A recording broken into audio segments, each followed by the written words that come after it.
it out here. And getting back to Alan's point before, the doctor's point of view is going to be really dealing with the patient, and the patient is continually bombarding us with, I need more plants for my edibles, or because I need this, and things like that.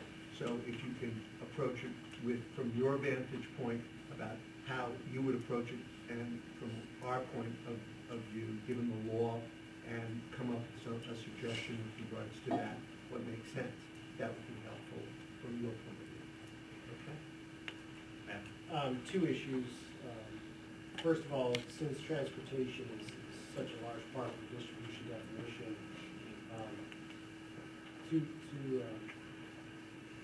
we have an excellent model of point of delivery and point of arrival, but what we're missing is the middle point, meaning that transporter, whatever you're going to call that licensed person, is pulled over by law enforcement. I think there needs to be an invoice or a manifest or some type of proof that includes, something that includes the route, includes the amount.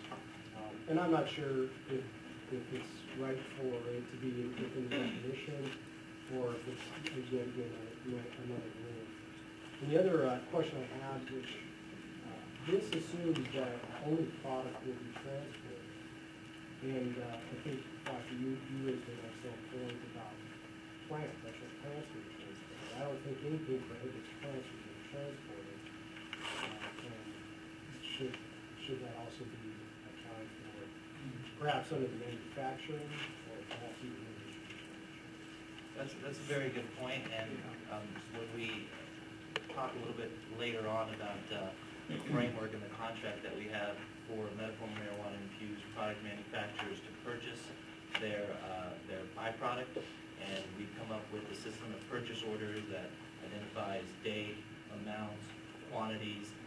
So perhaps that's a very, very good point. Perhaps we can integrate something along those lines where in the eventuality that law enforcement does, I mean, it's a matter of when, it's not if, of course, when law enforcement does pull over a licensee, that we have the sort of the chain of custody is clear through this purchase order. So that's a very good point, and that's something I think is very good. Yeah, just for the benefit of the work group, Dan's working on a web-based protocol where only licensees will have access to it, and they'll obviously have to log in, log out, and they'll be able to print a manifest with all the things that you're talking about.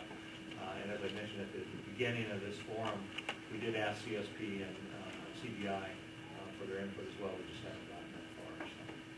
Other comments?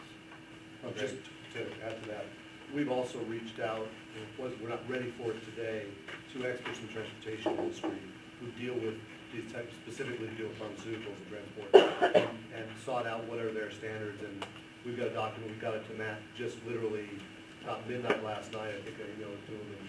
And so it'll be in the next round of conversation specifically about what happens if you do get pulled over, what does the manifest have to say, bill of lading, sealing up containers using pharmaceutical standards for that. So we're there, we're just, that's one step ahead. Excellent, thank you.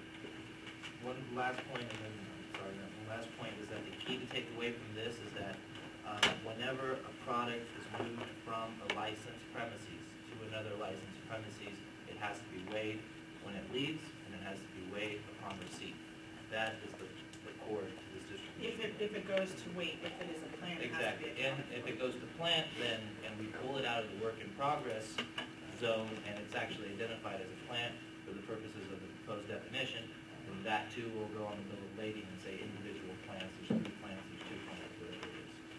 Will there be any scale as far as difference in weight? Because if it's a hot day, and depending upon how it's sealed, you could lose weight. So there's going to be some discrepancy there. So is there anything built into that yet? And I think with time, and going back to what Dan has been working on over and over, is if we can collect enough data points where we know what a variance, a normal variance is, it's a 2% and 3% loss over a period of time, and that that number actually avails itself as the correct number after we collect enough data, I think we'll have the number where we say, well, there's 7% missing here. Hey, there's a red flag. What's going on here? Where the data shows that it's only 2 to 3% max. So it's just a matter of getting more information that regulators can then use to sort of